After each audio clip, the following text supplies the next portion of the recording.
friends of history and curiosities, people have asked themselves too. Protect from the dangers of nature. Today we are going to travel to an era of great discoveries. And let's admit it, of quite peculiar ideas. The 18th century, an era where electricity. It was the new and scary mystery that everyone wanted to understand and above all survive. Imagine this. They are in Paris, the sky darkens, the thunder rumble, and you instead of running too. Refuge simply put on their hat, but not any hat. Today I will tell you the incredible. And something far-fetched history of the Ropo Reyes. To understand, put ourselves in context.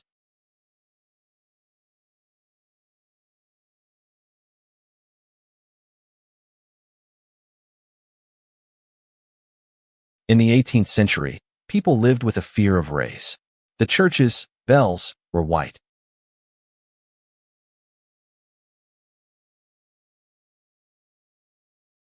Perfect, and thunderstorms caused fires and deaths with an alarming frequency. It was believed that they were a divine punishment, an unfathomable mystery, until a genius of the time arrived. Benjamin Franklin, in 1752, with his famous comet experiment, Franklin showed that the rays, they were simply a form of electricity. It was not magic or divine anger, it was science. And the most important, it could be controlled. His invention, the lightning rod, was revolutionary. A simple rod of metal placed at the top of a building, grounded, could attract beam and drive it safely to the sun, protecting the structure. The idea spread like gunpowder.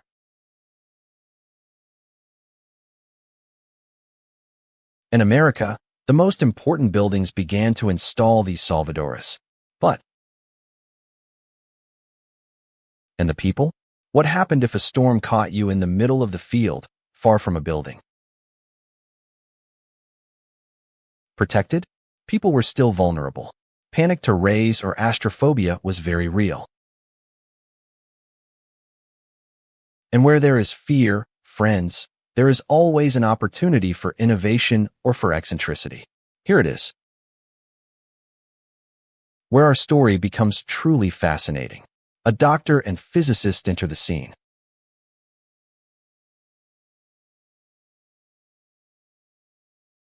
French called Barbuda. He was a great admirer of Benjamin Franklin. In fact, he was the translator of his works to the French. Dubourg was obsessed with personal protection against rays. Yes, a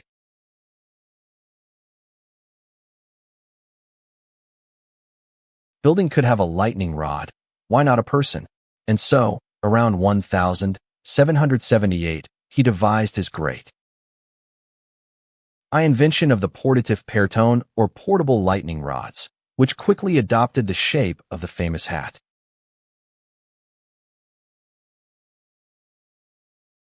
Lightning rod. Imagine in a Parisian room, an elegant gentleman wearing a wide, winged hat.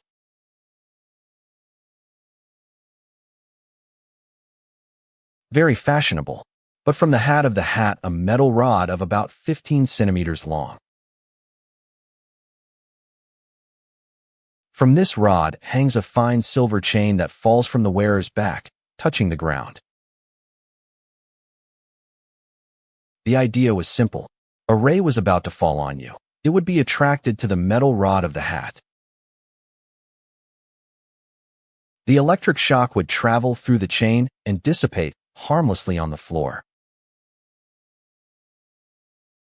Boyle, personal protection, snapshot, on paper, as a logical application of the Franklin principle.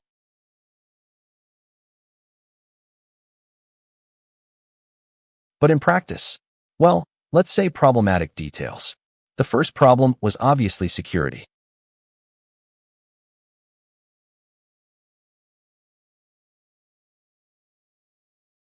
Think about it for a second. You are becoming voluntarily taller and driving your environment.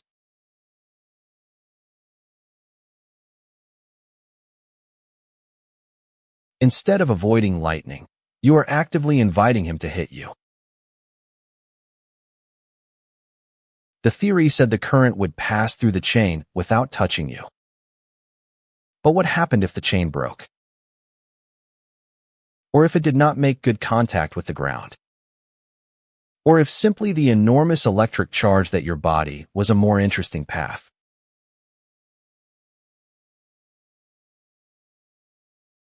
The result would be, to put it gently, electrifyingly fatal.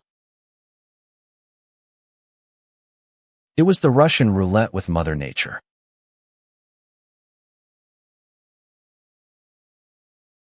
In addition to the deadly danger, there was the small detail of practicality.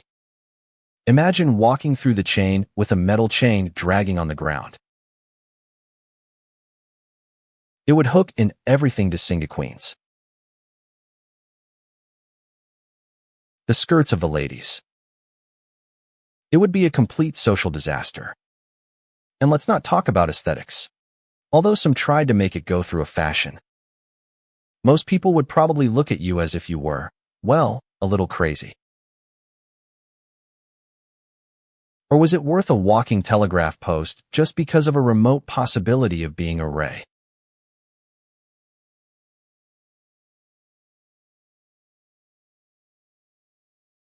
Despite these more than evident inconveniences, the Ray's hat had its moment of glory, especially in France.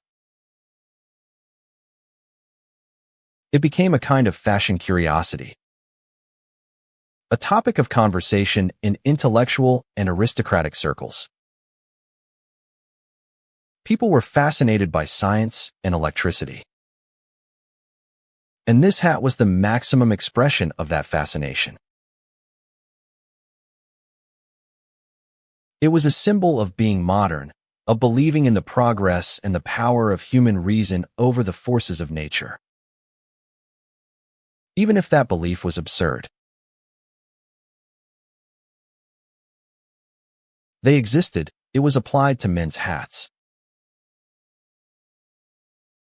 Versions for women were also designed incorporating the rod and chain into the complexes and elaborate hairstyles of the time. An umbrella for rays was even proposed. This version had a metal tip and a chain that also had to drag on the ground. The idea was that if the rain surprised you would be doubly protected before water and rays.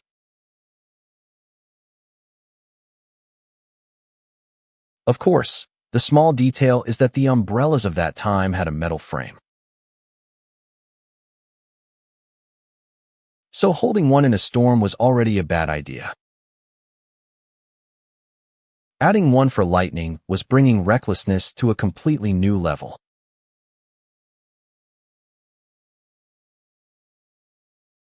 So, did it ever work? Is there any record of someone who has saved thanks to a ray hat?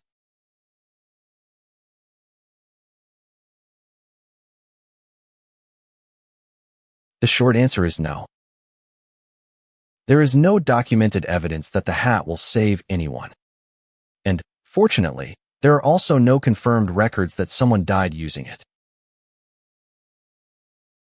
Although it is very likely that common sense prevailed and few people dared to test it in a real storm. Fashion was ephemeral.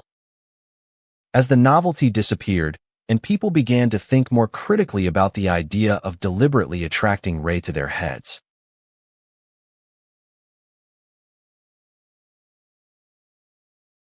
The ray's hat fell into oblivion. It went from being a symbol of progress to be an anecdote, a joke about the excesses of the era of illustration.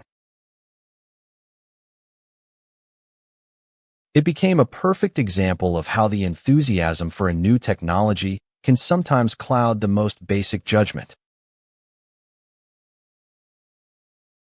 It is a gloriously useless and dangerous story that teaches us a valuable lesson to the fact that you can invent something.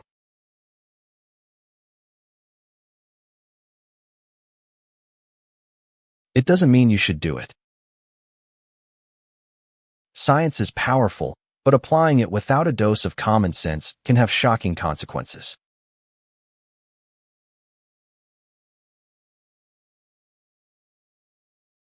Today, the raised hat lives in history books and museums as one of the strangest and most wonderfully wrong inventions of all time.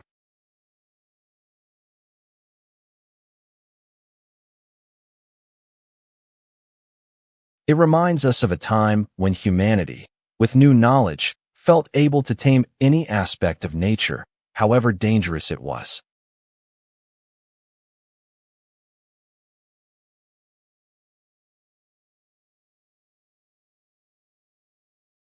It is a testimony of our ingenuity, our audacity, and, also, of our occasional and spectacular nonsense. A true jewel in the trunk of failed inventions.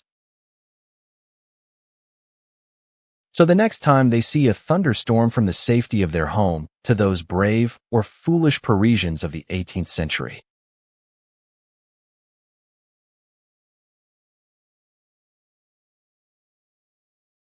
Willing to put on a lightning rod in the head in the name of fashion and science. It is an image that will get a smile. I hope you enjoyed this trip to the past. If you liked this incredible story, do not forget to subscribe to the channel and activate the bell so as not to miss any other historical curiosity.